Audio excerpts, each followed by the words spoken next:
Good morning, good afternoon, good evening, wherever you guys are. I hope you're having a fantastic day. It's SoulSaint here, and we are on the free-to-play account for 2024. And I'm not gonna lie, we've been taking a little bit more of a quieter approach in terms of like how we've been positioning ourselves. And I gotta let you guys know we've been doing some things in the background to kind of help us out quite a bit. We are currently on day 32 of the account, which means that we have technically exceeded our first month.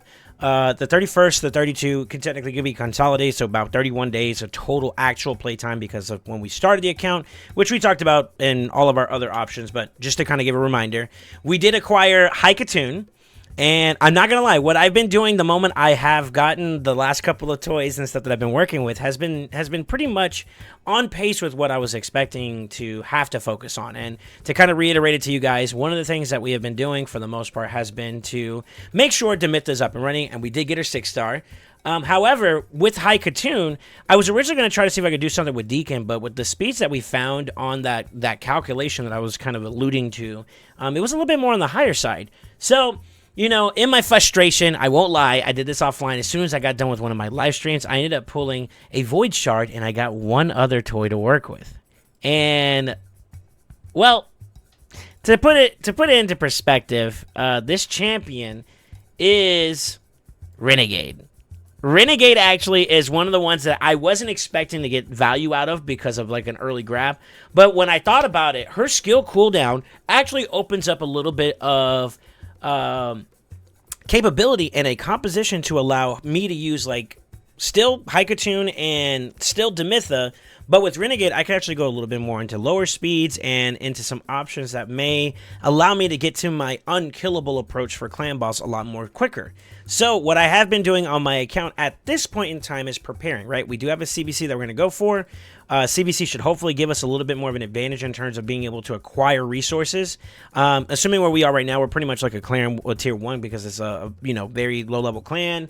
Our point consistencies are going to be around that range, right? So on a tier 1 basis, at best we can get some milestones with the clan as a whole and hopefully be able to get all these rewards that are available to us. So energy, always very good. Chickens to speed up the process, very good.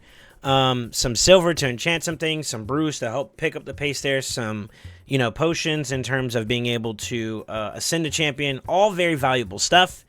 But the biggest thing, and this is kind of where I am at with my account, is that I need epic books, believe it or not. The epic books are so important for our build going into this next couple stages where I'll give you an example. So the importance for Haikatoon is going to be to get her A2 booked. And then for Demitha, truthfully, the main one right off the rip is definitely going to be that unkillable buff that she provides on her A3. So, for the most part, I need epic books. That's the summary of words. So, everything that I've been doing at this point in time has been in that direction. So, I'm going to kind of give you guys like a little bit of an update where we're at. I did pull during the live stream that we had, which is why I think you guys should join us if you haven't already considered doing it. We're normally talking about a lot of stuff, whether it's on the main account or on my free-to-play account, and we're just going to have a general good time. So, with that being said, take a look at what we got. We got a Loraica, which would have been dope to use for a clan boss team. I'm not even kidding you when I say that. However, because of the rule about the free-to-play challenge kind of prohibits us from using pooled legendaries, it's food for me. And 1, 2, 3, 4... And then with the newest one we got right here with Thrall is 5. So Haikatoon is ready to go to 6-star, and that'll make us our 6th 6-star.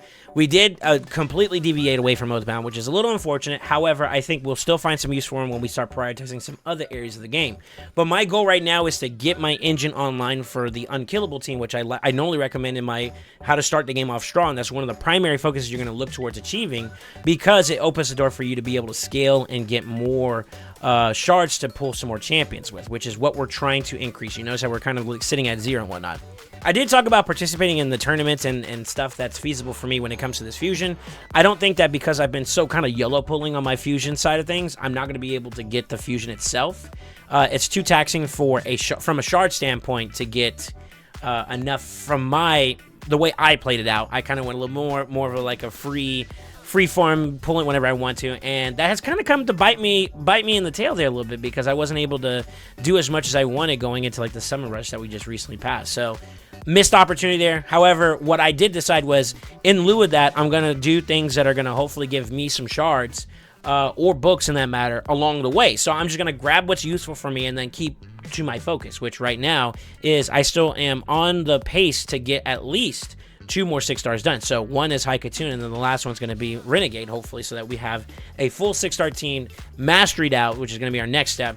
And then from there, we're going to just basically improve it as we go along with more gear, as we push into other content. Dimitra herself, I was able to get her 6-star. She's due for some mastery books. That's why she's not 60 yet.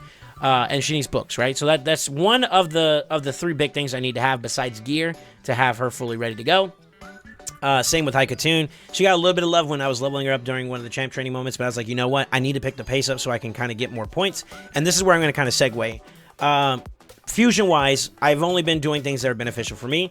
I'm not going to lie, this one's a little bit more on the overextended side, but because they have like epic books, for example, the Shard, some extra additional resources that help out miscellaneously, maybe even the Lego book if I'm lucky enough. I only have like 10 hours left, and that's kind of rough to say.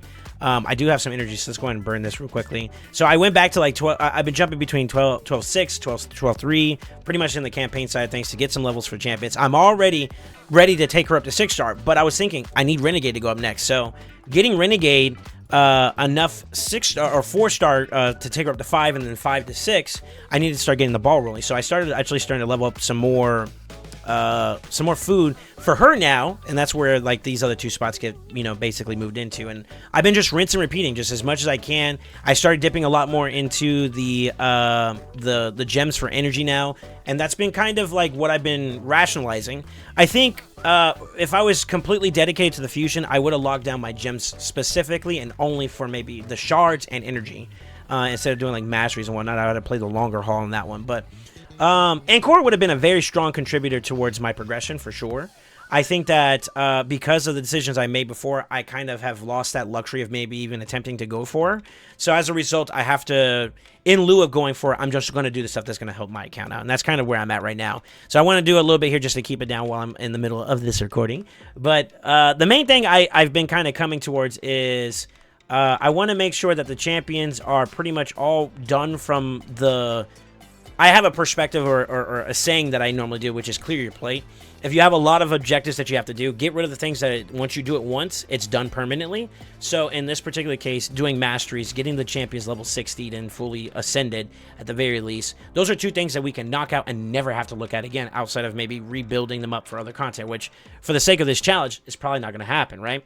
So I'm gonna prioritize getting my 60s in play, and then from there we're gonna go ahead and progress our account to a point where we're going to start looking at tackling gear issues and ultimately setting up that clan boss team. So as of right now, it really is contingent upon how my drops go from the gearing side of things. But within this next week, I should hopefully be done with Renegade as well as Haikatun in terms of Ascension, and then they're all going to get their books, and we should hopefully be better off for it.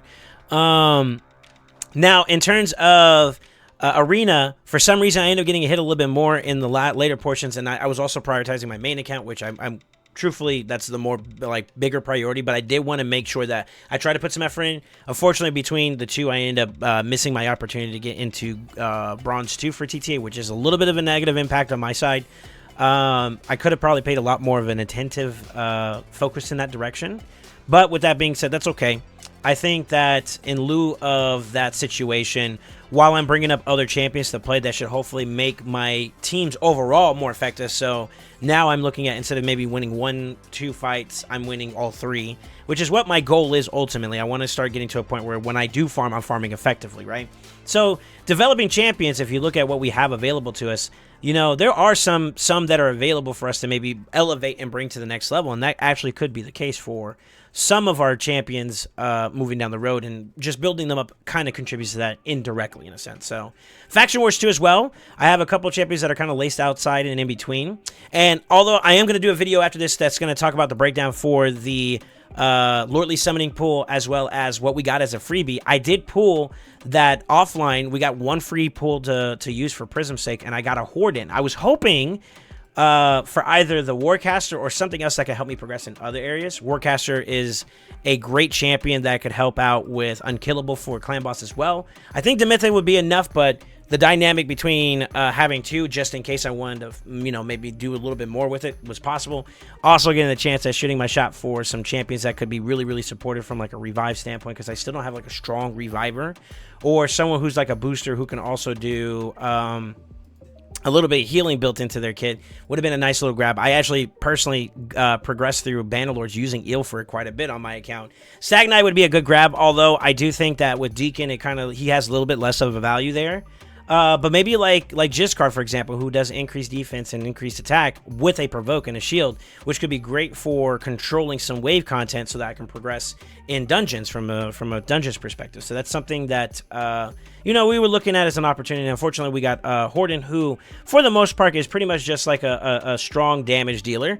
Now, here's the benefit behind this whole event and this whole series, which was I believe he's actually still in the main area right there. There he is. Bannerlords, I do have Oathbound, I do have Rathalos, and, that actually can contribute to us making a lot more of an impact in the Bannerlord section for our faction progression. Maybe I build up, that Valerie I keep talking about, and that's a core 4 that we can run along with and make some more progress with, which, honestly, we actually did get a little bit there. So maybe we can clean up some of the stars, just gather more points for the challenge, and also just for progression's sake. So those are some key areas where I thought, it would be very valuable for us to be able to benefit, from a resource standpoint, and maybe even make some more segue, as a byproduct. So it's never a loss getting just champions in general. On a free-to-play account as early as this, getting anything is good. Getting the best stuff that you can get to start off, like a Demetha, for example, is even better. So it's not a loss. It's not a loss. On that same note, too, we did get past... I did tell you guys I was going to work on it, and sure enough, we were able to beat Nether Spider. We climbed pretty far all the way up into stage 50 for Celestial Griffin, where, the champions... I think it's more of a gear standpoint, as well as just how we manage the fight, has been a little bit more on a taxi side, and I kind of took a break from focus on that with Demetha in play.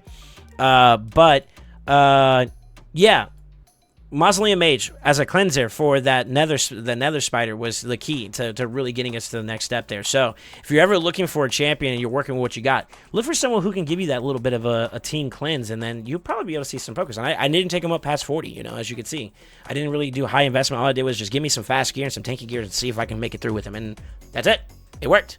In tandem with our boys, the way you guys have already currently seen them built up. Now, with the new changes of Renegade being on the team in partnership with Demetha and Haikatoon, my speed ranges are a lot smaller, and we're actually going to compromise a little bit of Deacon's gear, but that's going to build up everybody else, and that's going to give me the team I'm looking for. And that's what I'm hoping for with this stuff. And then after that, pretty much my focus now, once that team is set up, it isn't going to be affinity friendly off nature, but considering how the clan's progression has been right now, I am kind of on the mindset that we're going to pretty much be dealing with Void as a whole for the majority of the portion of this until everybody starts making more of an impact. But during that period, I'm going to capitalize off of being able to do unkillable teams. And the moment we lock Nightmare, I think my team should project me a little bit more further ahead in terms of being able to secure that more consistently.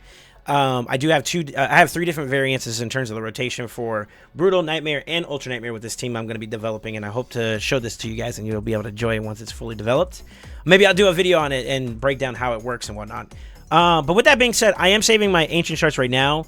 I don't know if I'm going to go too out of my way for some of the future events that we're going to talk about in that same video for the Prism event. I'm going to talk 2 in 1 there. But we'll definitely see if there's anything that's going to be incentivizing for us to kind of shoot our shot in. Now, on the back end burner, something that's a little bit of a sneaky, hopefully, victory for us. We are currently at level 38.5 towards 39 of the Forge Pass. I'm still pushing ever so diligently to try to see if I can get myself through the entire Forge Pass. At that point, we're going to do a big session for crafting and see if we can get some really good pieces, and that should shoot our trajectory of gear, as well as some additional resources that'll help us along the way.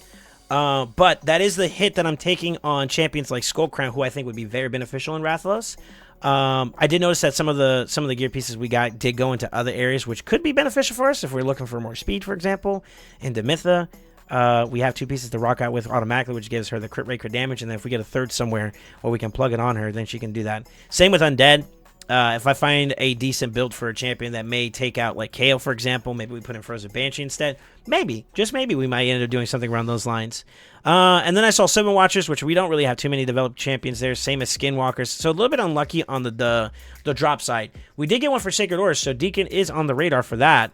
But overall, that's pretty much where the long and short of where the accessories have gone so far. Regardless of that being said, I'm aiming for a 6-piece set, which can be achieved in the top 2 rows of artifacts. And since most of our gear is in its early development and in its infancy, for lack of better words, it'll be easier for us to plug plug and play and refresh, even if the gear isn't as like top tier. But with being able to craft 6-star gear and whatnot, I've definitely tried my best to go on lockdown, make sure my rarity charms, my other charms for the type charms, as well as substats, I'm trying my best to save wherever I get them, whether that's from like the appreciation packs you get daily or anything around those lines. I'm hard locking down my forge until that moment comes, and hopefully we'll be able to do a really good crafting session and build up. Maybe I'm hoping for at least maybe 1 to 2 builds, maybe 1.5, to really kind of push the account to the next step, at which point will help me push my dungeon teams to get to the point that I would like to farm at.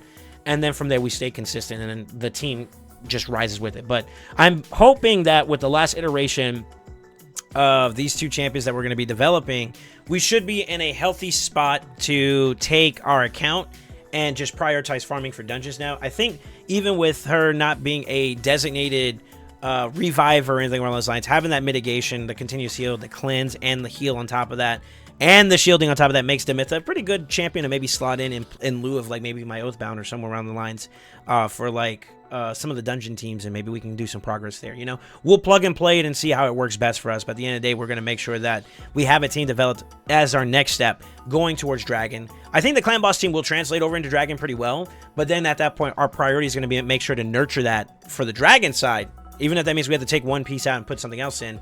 And also for Spider, we're going to make progress in Spider hopefully soon, and that's going to be the 2 big areas I'm going to make a big push in post Clan Boss once that's fully developed. And I think where we made progress at with them so far is still good, but I definitely want to take it up to the next notch and maybe even get a little bit further. So that's the aim, that's the goal. Let me know what you guys think. Is my progression slowing down a little bit? I kind of feel like it is a little bit. I will say we did do some live arena because we did hit level the recent level. We had got over the level 50, and I am starting to develop some of our area bonuses in terms of that. I'm going to start working towards prioritizing some key areas. I think maybe Demon Lord could be up for consideration for like the first slot or 2. An extra 2 speeder here never hurts.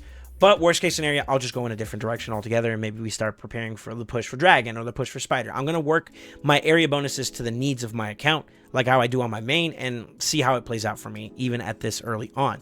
So that's going to be our goal. I won't lie, our wins is it's a little bit harder to say, especially considering our gear's a little bit more on the lower side. But my fights are actually a lot closer than I thought. I thought I was just going to get curb stomped, and maybe I get like a bot or 2 if that still happens in the lower brackets, and get my victories where I can, and then keep it pushing, right? It's free resources, might as well use it. I missed this window today, so it's a little bit of a shame on me, but we'll try to see if we can get a little bit more in that direction. Hopefully that'll help us out. So with that being said, I'm definitely looking forward to seeing where the account progresses from here. I know it seems like we're kind of like in this like constantly developing 6 stars, but that's kind of important to spread it across the board in different areas of content, and hopefully that'll help us out, right?